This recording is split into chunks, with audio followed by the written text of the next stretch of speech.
اعوذ باللہ من الشیطان الرجیم، بسم اللہ الرحمن الرحیم، اللہم صلی علی محمد وآل محمد۔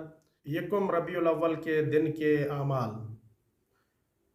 مومنین کرام، جیسا کہ میں نے کل عرض کیا تھا کہ یکم ربیع الاول کی رات یعنی چاند رات کو رسول خدا صلی اللہ علیہ وآلہ وسلم نے مکہ سے مدینہ کی طرف ہجرت کی، اور یہی وہ رات تھی کہ جس رات کفار قریش آپس میں متحد ہو کر، آپس میں مل کر رسول خدا صلی اللہ علیہ وآلہ وسلم کی جان لینا چاہی، اور مولا کائنات حضرت علی ابن ابی طالب علیہ السلام رسول خدا صلی اللہ علیہ وآلہ وسلم کے بستر پر سوتے رہے، اور رسول خدا صلی اللہ علیہ وآلہ وسلم اور مولا کائنات حضرت علی علیہ السلام کی جان بچ گئی۔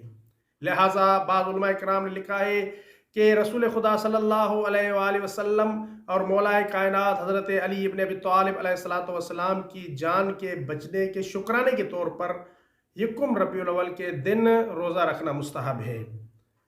اس لیے مومنین کو چاہیے کہ اگر روزہ رکھ سکتے ہیں تو یکم ربیع الاول کے دن روزہ رکھیں کہ اس کا بہت زیادہ اجر و ثواب ہے۔ اور آج کے دن یعنی یکم ربیع الاول کے دن کا دوسرا عمل رسول خدا صلی اللہ علیہ وآلہ وسلم اور مولا کائنات حضرت علی ابن ابی طالب علیہ السلام کی زیارت پڑھنا ہے۔ جو مومنین یکم ربیع الاول کے دن زیارت پڑھ سکتے ہیں انہیں چاہیے کہ یکم ربیع الاول کے دن رسول خدا صلی اللہ علیہ وسلم اور مولا کائنات حضرت علی ابن ابی طالب علیہ السلام کی زیارت پڑھنا نہ بھولیں۔ تیسرا عمل آج کے دن کی دعا ہے۔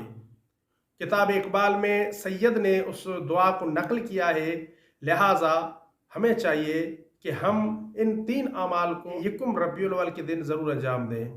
وما علینا الا البلاغ المبین۔ اللہم صلی علی محمد وآل محمد۔